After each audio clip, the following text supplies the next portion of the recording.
This woman I married, the love of my life, Catherine Ross, married Catherine Ross. Been going with Catherine since 1978. They thought it was another internet rumor until Sam Elliott's voice, calm but shaken, confirmed it himself. The letter wasn't a goodbye to Hollywood. It was a final message to those who stood by him for over 5 decades, his fans.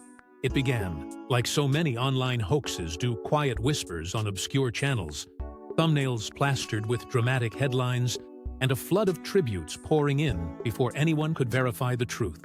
Sam Elliott dead at 79, some read. His last goodbye, others claimed. Social media exploded with speculation. Fans, stunned and grief-stricken, scrambled for answers. And for a brief moment, the world mourned a man who wasn't even gone. But then, Sam himself emerged not with a denial, not with outrage, but with something far more human. A letter. Not typed. Not posted. Read aloud in a cracked but unmistakable voice during a quiet tribute event hosted by lifelong fans. There were no flashing lights or dramatic entrances. Just Sam, sitting in front of a small crowd, holding a simple sheet of paper, and delivering what felt like a farewell. But it wasn't just a goodbye, it was something deeper. A confession, a reflection, a thank you steeped in sorrow and sincerity. He spoke of time, how quickly it slips, how brutally it steals. He talked about growing older, about watching the world rush past while he chose to slow down. He spoke of his wife, Catherine, and the unspoken comfort she brought him through years of storms, of friends lost, roles he passed up, choices he sometimes questioned. But through it all, he kept circling back to the one thing that tethered him to this industry longer than money, fame, or legacy ever could his fans. With every line, his voice trembled not from weakness, but from the weight of truth. He admitted the rumors hit him hard, not because they were wrong, but because they felt like a rehearsal for the real thing. And for the first time, he admitted he was scared. Scared not of death, but of being forgotten. We don't get to choose how long we stay in the saddle, he said, but we do choose who we ride with. And I rode with you. That letter wasn't printed in newspapers. It didn't make headlines. But those who heard it never forgot it. It wasn't written for clicks. It was written for connection. A bridge from a man known for silence to the millions who hung on every word he ever spoke. A final gesture from the cowboy who never needed a stage to make people listen, only a moment of honesty. But before we understand the letter, Yadi Fiches, we have to go back to where it all began. Long before the cowboy boots and movie sets, there was a boy chasing dreams his father didn't believe in, and a moment that would haunt Sam Elliott forever. Sam Elliott came into this world on August 9, 1944, in Sacramento, California. He wasn't born into glamour or applause, but into a house of discipline, practicality, and quiet tension. His father, Henry, was a rugged, blue-collar man, predator control specialist by title, hardened realist by nature. He didn't believe in dreams, not the kind Sam carried anyway. His mother, Glennie, was more supportive, a physical training instructor who'd once been a diving champion. But even she couldn't shield young Sam from the steady disapproval that loomed every time he mentioned acting. By the time Sam was 13, the family relocated to Portland, Oregon. That move, though mundane to outsiders, would mark a turning point in his emotional landscape. Portland gave him new surroundings, new opportunities, but the same shadow of doubt from his father followed. Sam enrolled at David Douglas High School and later tried his hand at the University of Oregon, dabbling in psychology and English. Yet the pull of performance kept tugging at his soul. While others plotted careers in offices or factories, Sam's eyes were drawn to stages and scripts. His father saw this not as ambition, but as foolishness. The tension reached its peak when Sam transferred to Clark College in Vancouver. There, he finally found something that made sense to him acting. He landed a role in a production of Guys and Dolls, and it was the first time someone besides his mother told him he belonged. A local paper even called out his performance, suggesting he pursue acting professionally. But the words that meant everything to Sam meant nothing to his father. Henry didn't want to hear about applause or dreams. He wanted Sam in a stable job, wearing a uniform, earning a pension, not chasing scenes under bright lights. Then, in a moment no son is ever ready for, the story took a sharp, irreversible turn. Henry died of a sudden heart attack. Sam was just 18. No goodbye, no reconciliation, no chance to say, "I made it." The man who couldn't believe in Sam's dream was gone before the world ever had a chance to see it take shape. And that silence, the silence of a father who left without ever offering his approval, would echo for decades. Years later, in a rare moment of vulnerability, Sam confessed, "My dad died thinking I was a total idiot for wanting to be an actor." The words weren't bitter. They were hollow. A truth that stung, not because it was cruel, but because it was final. That moment didn't destroy him, it forged him. Not with resentment, but with fuel. Fuel to succeed, to prove maybe to himself more than anyone that the dream had always been worth it. That loss became the fire beneath everything Sam would go on to build with his own hands. Most actors enter Hollywood through agents. Sam Elliott arrived covered in cement, literally. After his father's death, Sam didn't run toward fame. He ran toward survival. Hollywood wasn't calling, and he didn't expect it to. He packed up everything he had and drove south, chasing a dream everyone around him said wasn't real. He landed in Los Angeles, broke, unknown, and painfully aware that dreams don't pay rent. So he did what any grounded man would. He worked. Day in, day out, Sam hauled cement, lifted bricks, and laid foundations for other people's futures, while secretly clinging to his own. It wasn't glamorous. It wasn't even promising. It was just grit, the kind you mix with water to make concrete. He worked on construction crews, not sound stages. At night, he auditioned for roles he never heard back from. His days were measured in sunburns and sweat, not callbacks or applause. But Sam never complained. Every time someone asked why he hadn't gone home yet, he answered the same way, "I'm not done." And then, just like in the movies, something unexplainable happened. While helping a family friend on a cement job, Sam's future took a sharp, unexpected turn. That friend happened to be an assistant director. He liked Sam's look. Maybe it was the mustache. Maybe the way he didn't say much. Whatever it was, he offered Sam a chance to visit a film set. Not as an actor, but just to see how it all worked. Sam didn't hesitate. That single visit turned into something more, a tiny part, a sliver of screen time. But it was everything. In Butch Cassidy and the Sundance Kid, Sam played a card player. One line, off camera. Nothing more than a shadow in the background. But to him, it was a doorway. From there, he didn't explode onto the scene. He clawed his way up it, slowly, painfully. One silent, forgettable role after another. He appeared in Gunsmoke, Lancer, and Mission Impossible. He was the man in the E-tree, background, the extra. The actor who made the lead look taller, faster, louder. No one remembered his name, but Sam remembered every second of it.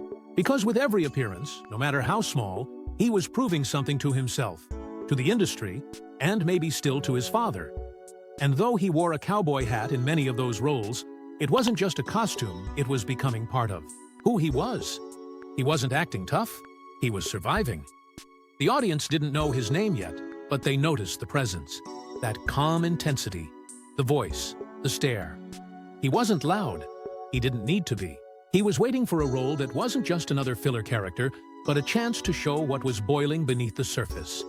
But when the spotlight finally found him, it didn't just illuminate the cowboy, it revealed a man of quiet strength. It too wasn't the mustache or the stare that made Sam Elliott a legend, it was the voice. That deep, slow drawl became a weapon, a brand, and a promise. You heard it before you saw him. A gravel-smooth baritone that rolled like thunder across dusty plains, saying more in silence than most actors could in monologues. It was the kind of voice that didn't ask for attention, it demanded it. From the moment he opened his mouth, audiences didn't just listen, they leaned in. And Hollywood, finally, started to understand the power it had been ignoring. Sam Elliott wasn't chasing stardom. He was carving something quieter, but far more lasting. In Lifeguard, he played a man at odds with time, unsure whether life had passed him by. In I Will Fight No More Forever, he took on the role of Charles Wood, a figure standing between history and heartache. And then came The Sacketts, a Western that didn't just fit Sam's aura, it cemented it. These weren't loud, showy roles. They weren't soaked in melodrama or built for box office explosions. But they were true, and that made them unforgettable. Then came Gettysburg, where he portrayed Brigadier General John Buford, a man trying to prevent bloodshed by seeing farther than anyone else could. It was more than a performance, it was prophecy spoken through restraint. Then Tombstone, where he stood beside Kurt Russell and Val Kilmer as Virgil Earp, offering not just backup, but backbone. In every frame, Sam didn't need to posture. He simply existed, and the screen bent toward him. And yet, for all his grit and gravitas, he refused to be boxed in. In The Big Lebowski, he appeared as the stranger, a mysterious narrator with cowboy wisdom and comedic timing so sharp, it cut through every scene he touched. With just a few lines, he gave the film its soul. It was a reminder that while Sam Elliott looked like a cowboy, he acted like a craftsman. Every role he took on, big or small, was sculpted with quiet intensity. He was never the loudest man in the room, but somehow, he always walked out remembered. It wasn't just the voice, it was what he chose to say with it, and more importantly, what he didn't. He never oversold a character. He let the silence speak, let the pauses burn. Critics called it minimalist. Fans called it real. What they all agreed on was that when Sam Elliott spoke, the world stopped talking and started listening. There was a kind of nobility in the way he carried even the smallest roles. He didn't treat them like stepping stones. He treated them like sacred ground. Every role had weight, because he brought weight to it. He made you believe whether he was wearing a sheriff's badge, a general's stripes, or just sipping coffee and offering advice. He didn't shout to be heard. He whispered truths people never forgot. But behind the voice was a man wrestling with wounds Hollywood rarely allowed men to admit. Long before the Me Too, Sam Elliott made a quiet confession that stunned the industry and revealed the cost of staying true to your values. In an era when men in Hollywood rarely spoke about vulnerability, Sam Elliott shattered the silence not with fanfare or a headline-hungry interview, but with a simple, brutal truth. It was 1980, and the industry was still hiding behind closed doors, wrapped in glamour while buried in secrets. That's when Elliott admitted something few dared to whisper. He had been approached by powerful people, by gatekeepers who offered roles in exchange for submission. You cannot believe the casting couch stories, he told the Dayton Daily News. The cliches are all true. And then came the line that pierced through the haze of Hollywood's hypocrisy. I've been approached. I always said no. Those 5 words carried a weight far heavier than most would realize. Saying no wasn't heroic, it was costly. In an industry where silence is currency and compliance buys opportunity, Elliott chose neither. He chose his dignity. And in doing so, he accepted the consequences. Roles slipped through his fingers. Doors quietly closed. The spotlight, always slow to find him, grew dimmer in places where decisions weren't based on talent, but on submission. Yet, Sam never wavered. It's probably hurt me, he said, but I'm the one who has to live with that guilt. My conscience is clear, even if my career wasn't on fire. It was a line that echoed far beyond his own journey, a reminder that some careers are built on compromise and others are built on courage. Sam never named names. He didn't have to. His truth wasn't about exposing others, it was about exposing the system and what it cost people who chose to walk through it with integrity rather than ambition. He wasn't trying to lead a movement. He was just trying to survive one. Decades later, when the Me Too movement finally erupted, when voices that had been buried for years found the power to rise, Sam didn't jump on a trend. He stood where he'd always stood. With honesty, with empathy, with the same quiet backbone that had carried him through decades of betrayal, rejection, and compromise. In an interview with Variety, he called the Me Too the best thing to happen to Hollywood in a long time. And it wasn't just words. He meant it, deeply, because he'd lived through the worst of it. Not as a victim with a camera pointed at him, but as a man who said no when saying yes could have made things easier. But that's the thing about Sam Elliott. He never chose easy. He chose right. even when it meant working longer for less recognition, even when it meant being misunderstood. Because for Sam, the work was sacred, and the path he took to get there had to be clean, even if it was lonely. While the industry changed, one thing never did: his love for the woman who had seen him at his highest and his lowest. In a world of broken celebrity marriages, Sam Elliott and Catherine Ross did something radical. They lasted. Their story didn't begin with fireworks. It began with silence. It was 1969, and Sam Elliott was a nobody, a glorified extra on the set of Butch Cassidy and the Sundance Kid. He had no lines, no trailer, no real place on the call sheet. But what he did have was eyes, and those eyes found Catherine Ross. She was already a star, celebrated for her role in The Graduate, and surrounded by the kind of Hollywood attention that made Sam keep his distance. "I didn't dare talk to her," he later confessed. "She was the leading lady. I was just a shadow." Nearly a decade passed. Sam continued grinding through bit roles, chasing credibility in an industry that gave it sparingly. Catherine, on the other hand, weathered the ups and downs of stardom and endured 4 failed marriages. Their paths were galaxies apart until fate intervened. In 1978, they were cast together in The Legacy, a supernatural thriller few remember today. But for Sam and Catherine, it became something unforgettable.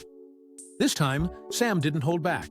They talked, they laughed, and what began as cautious camaraderie soon turned into something far more profound. By 1984, they were married. But this wasn't a whirlwind Hollywood romance, fueled by press junkets and magazine covers. It was real, raw, built on understanding rather than appearances. And the proof came quickly. When Sam was offered the role in Mask, a breakthrough moment that could have redefined his career, he hesitated. Why? Because he and Catherine were on their honeymoon. He almost turned it down, willing to walk away from the opportunity just to preserve the moment they had together. That wasn't ego. That was love, wrapped in loyalty. Their bond would go on to withstand everything Hollywood could throw at them. Fame, distance, public scrutiny.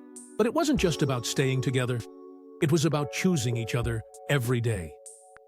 "We have a common sensibility," Sam once said, "but we also work at being together. You work past the stuff. You don't walk away from it." It was a philosophy rooted not in fairy tales, but in grit, the same grit Sam used to survive the industry, now poured into his marriage.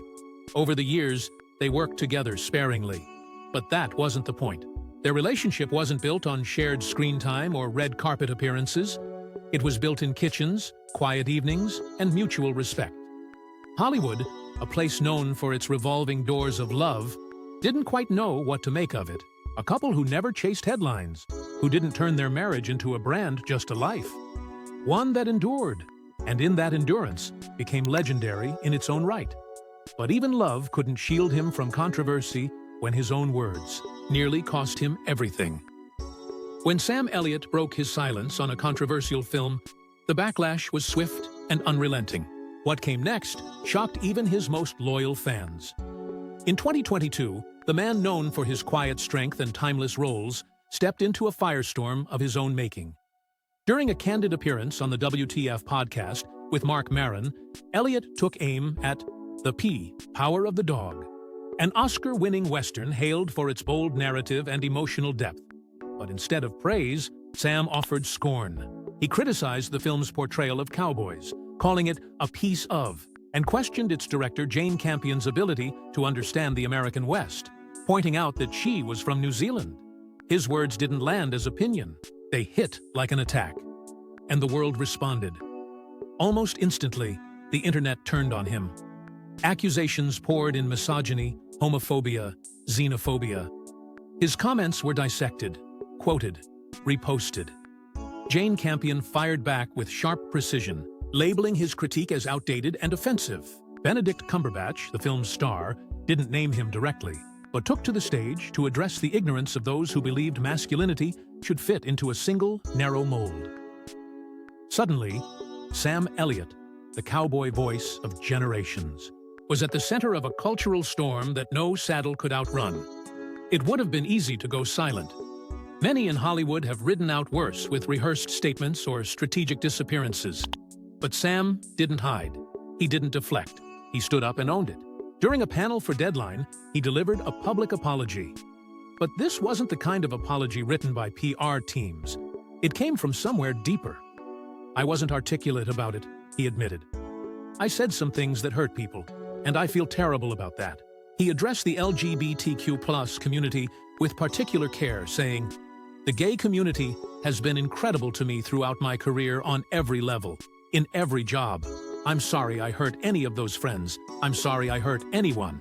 He then turned directly to the cast of The Power of the Dog, offering an apology not as a celebrity, but as a man who recognized his mistake. "Brilliant actors all," he said, and in particular, Benedict Cumberbatch. "I can only say that I'm sorry, and I am." There was no bravado in his voice, just humility. For a man who built a legacy on the image of unwavering control, this moment was his most human. And then, just when things were settling down, the world believed he was gone. The rumors of his death went viral twice.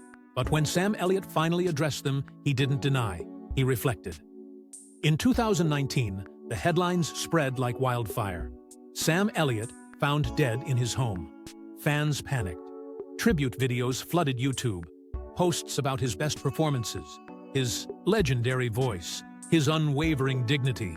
It all exploded online in a sudden, chaotic wave of mourning. And then, silence. Because none of it was true. Sam Elliott was alive, reading about his own death like a ghost watching his eulogy. He said nothing. He let the noise pass. But then it happened again. In 2023, it returned louder, more viral, more believable. Social media buried him a second time. Videos titled "Sam Elliott's Final Words" and "10 Minutes Ago" racked up millions of views. Thumbnails paired his face with gravestones. His birth year sat next to a fabricated end. And once again, the world grieved. But this time, Sam didn't stay quiet. He didn't go to the press. He didn't call out the rumors. Instead, he did something no one expected. He wrote a letter. Not to his agent, not to the tabloids, but to the people who had made his life meaningful from the start, his fans. At a small tribute gathering hosted by lifelong supporters, Sam read it aloud. His voice, aged, calm, still wrapped in that unshakable Western cadence, didn't tremble. But the words did. He spoke of memory and myth, of the strange power of being grieved while still breathing. He called it surreal. He called it humbling. And he called it a gift. "Most people never get to hear what they meant to others," he said. "I got to hear it twice." He didn't pretend to be unshaken. He didn't hide from his regrets. In that letter, he acknowledged the roles he never took, the words he sometimes got wrong, the years he spent trying to be more than just a face on a poster. He spoke of Catherine, how she held his world steady when it tried to spin off course. He spoke of the fans who stuck with him when the lights faded between roles. And then, he thanked them not for making him a star, but for letting him stay human. Toward the end of the letter, his tone shifted, from gratitude to legacy, from reflection to purpose.